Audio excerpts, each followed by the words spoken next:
run out of batteries. So.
Jenny Nellis here, clinical equine behaviourist and horses translated. So today I'm sharing with you step one of a little project because Folly and Flicka are back. I don't know if you can see Folly. See Folly. Folly. Okay, so Folly and Flicka are back. They've been out on a conservation project up in Cross Hands, and now we're coming into the winter.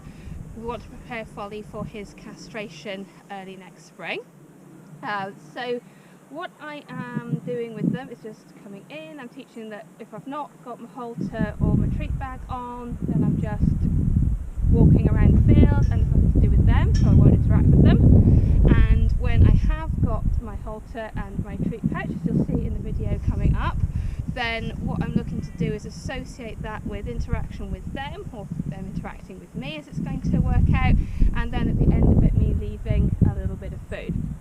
So what I don't want them to do is think I'm going to be a food dispenser. Flicka actually has a lot of previous with this because of the various different places that she's lived in, so we're going to let bygones be bygones on this, but Folly not so much. So we've just back in the late spring, early summer, we were giving supplementary feed out on the cliff to boost their B vitamins while we were waiting to move them off the bracken, and that's about the only time he's had any supplementary feed. So in this, what we're going to do is I'm going to come in, treat pouch on with my head collar, approach towards him until he looks interested, and then look to back away, stop any approaches if he turns his head away from me, or if Flicka turns her head away from me, but otherwise back off.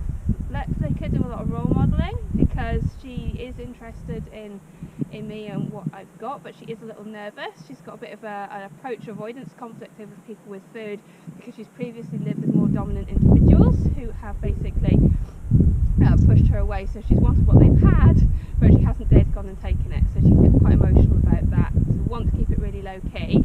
So I will basically making sure the primary thing is when they show curiosity, I'm going to back away. If they show that they're a bit nervous because they're looking away or wanting to move away, then I'm going to stop as well, to stop my advance so that they don't escalate into running away. As they then approach me, I'm going to allow them time to approach or come right up, sniff me, sniff the halter. I'm going to at some point take a handful of food, but what I'm going to try to avoid doing, and this is really bad on kind of my consciousness of myself, is I'm going to try to avoid going hand in, food, give. I'm going to put hand in, get food, and then I'm going to wait before I actually put it down. And when I do put it down, they're going to get a little pile each or whatever I can wrangle so they both get some, and then I'm going to actually leave.